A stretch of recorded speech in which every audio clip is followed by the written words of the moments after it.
Hello Aquarius, and welcome to your May 2019 reading from my heart to yours. Welcome. I know it's been a while, but I'm excited to come back and offer some readings and some inspiration and some clarity to your situation. So thanks for being a subscriber, and if you're new to the channel, welcome. Please give the video and the channel a thumbs up if it resonates with you. So Aquarius, we're going to look at the divine feminine and masculine energy for the month of May 2019. We're also going to look at some of the blessings that have come into your life, some of the challenges, some of, kind of wrap it all together as to what does it mean and what is it for and what is the purpose. And we're also going to look at each zodiac sign and how it relates to Aquarius and how it influences the sign and things like that. So I think it'll be a little fun. I hope you like it. Let's get started with the divine feminine energy for Aquarius for May 2019. The divine feminine is all about the sacred knowledge and the wisdom that comes in. So for Aquarius, we have persistence. Be persistent with the divine knowledge that comes in, your sacred knowledge, your inner wisdom, your higher self, your communication with God. All of that is your divine feminine energy. It's the part of the creation that creates it, for lack of better words. It's the sacred knowledge coming in, hence the third eye being highlighted in this persistence card. So the knowledge comes in intuitively, and then from there you're able to divinely design your course of action. The course of action is that masculine energy coming in. So the masculine energy is listen. So what I love about this is that your action is actually asking you to listen. That in order for you to truly tap into this sacred knowledge, you're going to have to push through some limiting beliefs. You're going to have to push through some old habits or thought processes, and you're going to really need to listen to this divine feminine. You're going to divine feminine energy. You're going to need to listen to your body and how it receives the information that it's receiving. Also, whoever surrounds you, your tribe members, listen to them. They will bring you a sense of peace. They will help you raise your vibration. Anybody that is, coming in and sort of lowering that vibration, or I don't want to say challenging it, because it's okay to be challenged as long as it's challenged in a way that raises your vibration. So you're just going to want to listen to the information that is coming in through your crown chakra, through your intuition. Let it settle in your body and then listen to it. Okay, and if you do these two things, you'll really be able to I feel like work with both the divine masculine and feminine energy. You'll be able to bring the energies into harmony, which is really what we're working on here, right? Is just bringing that all into harmony. How can we have healthy relationships, either with those who identify as masculine or feminine, if we haven't healed the energy within us? If we haven't brought the energy within us into a place of harmony and union, then we'll constantly be at war with other people who lead with masculine energy. Or if we haven't healed the feminine energy, we'll constantly be at battle with people who lead with the feminine energy. So it's important that we come to a place of peace and unity with that. So let's look a little bit deeper, Aquarius, into May and some of the challenges that you might face We have Six of Swords. Some of the blessings that come with these challenges. Seven of Cups. And the purpose for it all. Queen of Cups. I like this, Aquarius. I'm not sure it's going to be an easy path for you, and it certainly might require you to really expand on who you are and what your divine purpose is here on this earth and on your journey. But I think it's really going to make sense. So the challenge that you're facing is you're trying to let go somewhere. You're trying to let go of a place that just doesn't serve you. If you look at this card with the Six of Swords, you can see that right behind you, right? You're planning on going. You're planning on moving somewhere, either leaving a relationship, a job, a place of residence, or again, you could be leaving these limiting thoughts or beliefs or the way you process emotions. Whatever it is, what's behind you is kind of like it's done, like the last drop is dropping. It's in its final stages. There are thorns growing and flowers that are wilted, and it's just, it's a time of completion, right? You're at this place of completion. But when we complete one cycle, then the next natural law, right, universal law, is that another cycle begins. And that's going to be your challenge in the month of May, is to walk away and really end some of those cycles without attaching to it so much. The blessing that comes from that is the Seven of Cups. And the Seven of Cups is this, it brings, I guess, I don't know that if it's so much a blessing or not, but it's going to bring some introspection. It's going to bring an opportunity for you to reflect. It's going to bring more awareness into your experience as to like, oh, this is why everything happened the way it did. This is why I needed to walk away, or this is why I was here in this type of experience to begin with, whether it's a relationship or a job or the place that you're living or some processing thoughts and beliefs. There's a reason why you have them. And then when you let go and you shift them and transition forward, there's a reason for that too. And so I feel like once you're able to take that step forward, it's going to really allow you the space and the time for reflection and introspection to really figure out what it means to you. And the purpose of that, the outcome of that, is Queen of Cups. And that's all about Queen of Cups is all about confidence. It's all about reclaiming your essence.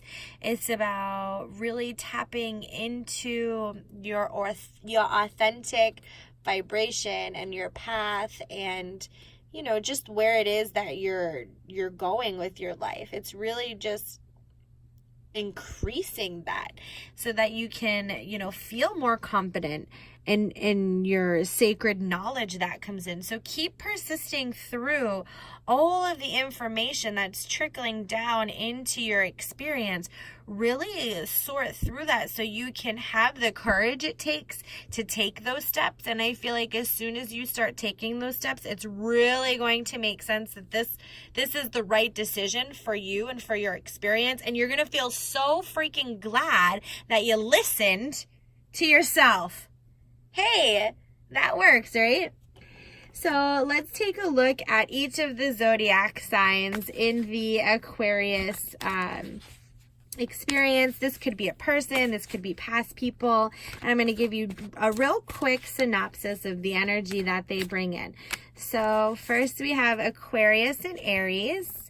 We have that they're the yang. So Aries is really teaching you about that masculine energy, to really create something, to maybe, the fire even might be about burning some bridges. Maybe that's the Six of Swords, energy saying, okay, time to light it up and move forward. And really just kind of level your playing field so that you can create on a new foundation. for Taurus. Taurus is teaching you to tap into your higher power and your wisdom. This comes out with the persistence, you know, really be persistent in exploring your sacred wisdom. Really listen to your gut and that knowledge that you have coming in through the crown chakra, through the third eye, and really sitting within you. Really feel that out. Next we have Gemini. So the Gemini energy, is saying like there's some really good things coming on the horizon. All you got to do is sink into the flow of it and really allow yourself to be divinely guided. And when you do that, you'll know that the treasure was there all along and the blessings were there all along. I feel like Gemini can really teach that to you. Next, we are going to look at Cancer energy and how it adds to the Aquarius experience. We have orphan, and so maybe there is someone in your life who is reminding you of like your feelings of abandonment and rejection. Maybe part of the reason you need to let go is some beliefs around abandonment or rejection, or maybe you're afraid to leave. That's it. That's what's going on. Okay, you're afraid to leave something, Aquarius. And the reason why you're afraid to leave is because you got these issues of abandonment. So Cancer energy is really trying to, you know, show that to you, how you have this fear of abandonment, how you hold on a little too tightly to things, quite possibly. So let's definitely look deeper into that, you know, maybe find a trusted source to heal that inner child that feels maybe abandoned. For Leo, the Leo energy that's coming in is chaos and conflict. And this could mean that a Leo in your life is bringing chaos and conflict, or maybe they're the, sage advice in chaos and conflict. But sometimes it can also just highlight people can either highlight things we admire and about them, and so we want to emulate them and make it our own. And then some people can teach us what we don't want to be like by bringing their chaos and conflict. So I'm not sure if Leo is going to bring that into your life, or might, highlight where it already exists in your experience, or be that calm storm. But Leo is definitely influencing some of that and teaching you about that. When we look at Virgo and Aquarius, we have round and round. So like, don't get stuck in a cycle with a Virgo. Let Virgo teach you that, you might be making choices that keep you in this pattern of whatever, going over and over and over again. And yeah, sure, we live in cycles and we move through cycles, and some people are brought into our life to show us how we're still stuck in cycles. So I feel like Virgo is going to highlight that for you. Whoops. That was Libra that came out. And Libra is showing up. I'm just a mess over here because some Taurus energy or something. Libra is showing you it's this all that glitters. Feels like maybe some masks will fall off with a Libra in your life, or Libra might be able to bring in some abundance once you can release your masks. Feels like getting vulnerable with a Libra in your life is really going to help you find that sweet spot. So that card definitely felt like vulnerability there at the end. That felt like the strong message, like take off the mask, find yourself vulnerable with a Libra, and allow both of you to expand each other's experience. And okay, next is Scorpio. Scorpio is teaching you all about love and soulmates, and just, it seems like you're coming into a good place in your relationships, and Scorpio energy wants to remind you of that.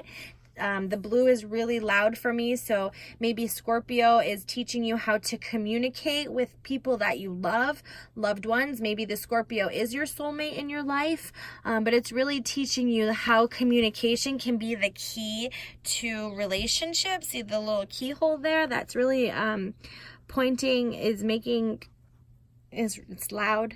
I can see it really brightly. So the key to relationships is really through that communication. Scorpio is teaching that to you, Aquarius, in the month of May. We also have next Sagittarian energy. What influences are Sagittarius bringing into the Aquarian experience for the month of May? And we have TikTok. So for me, this is like something is, it's this divine timing paired nicely with the Six of Swords. Things are about to blow off the roof. It's a good thing. It's going to take flight. It's going to take off. It's going to expand. Vibrations are going to raise. Experiences and opportunities are going to, increase. And it's really all in divine timing. It really is in divine timing. You don't have to manipulate things or control things. I feel like Sagittarius is really going to teach you that. Again, either by being a good example of that for you and resonating some healthy habits, or by not. And you figure it out on your own, because Aquarius, you are an out-of-the-box thinker. So I really need for you to do that for the month of May. Let's look at the Capricorn energy with Aquarius. We have tribe. So Capricorn is definitely your people, or they're introducing you to your people, or they just get you at a different level. Or this card could just quite simply be saying that, like, hey, you are attracting your tribe, and your tribe will have like this family feeling. Maybe your family is your tribe. Capricorn has a lot of family value, family energy, family healing that's attached to it. So it feels like family is your tribe, or your tribe will feel like family. And if it doesn't feel like that, then it's probably not your tribe. And maybe that's some awareness to walk away from people who don't feel like family, who don't feel like tribe to you. Next, we have Aquarius. And so Aquarius, this could be just some additional self-reflection for you, some awareness, or it could just be another Aquarius that you have in your experience. We have come to the edge of glory. Like, Aquarius, you're a risk taker. You're a rebel. Why are you so afraid to do that? Why are you so afraid to take a risk right now? It has to go back to that fear of abandonment or rejection. Like, maybe you're afraid that you're going to leave someone. I would really ask you to look into that, because it's like you're afraid to do that. You're afraid to tap into that rebel heart that you have. And, that's kind of where you need to focus. You need to get to that place of rebellion and breaking free of the norm, and like really allowing yourself to expand your experience, okay? And finally, we have Pisces. How are Pisces connecting and reflecting with Aquarius in the month of May? Again, we have tribe. So this was a really strong message for you, since it came up more than once, Aquarius. And again, it feels like it's focusing around tribe. It's focusing around what tribe is to you. What does it feel like? Who is part of your tribe? Finally attracting that tribe. If you don't feel like you have it, it's coming. And it feels like May is a really good month for you to learn that. So I hope that gave you some advice about all of the zodiacs and people you have in your life. I'm going to just pull 3 more cards to end this reading and give some healing advice. What are some things that you can do in the month of May to really tap into and be persistent with your intuition, so that you can move forward from things that no longer serve you? Reflect on the lessons and blessings and reasons why you were there. Gain that confidence and really listen to yourself and your soul. So we have hydrate yourself, drink some water. We have ruminate, attract and call in what it is you desire. And we have self-love, yeah. Maybe you've abandoned yourself, Aquarius. That came in and it felt really strong. Aquarius, maybe you've abandoned the things you love. Maybe you've abandoned your beliefs. Maybe you've abandoned your tribe, your people, your community that you belong to. So why don't you go ahead and drink a big glass of water, stay real hydrated so that that energy can swirl. When that energy hits and comes in, it's going to be like, wow. You want to make sure you're really hydrated so that that energy can just swirl and you can really understand it. When you do that, you'll be at a place of attraction. And this is where you're going to go after Six of Swords, and you're going to just call it right in, and that's going to give you an opportunity to reflect it and really just love yourself along the way. It's okay to forgive yourself for what you didn't know before you knew it. That's the quote that feels really strong, Aquarius, okay?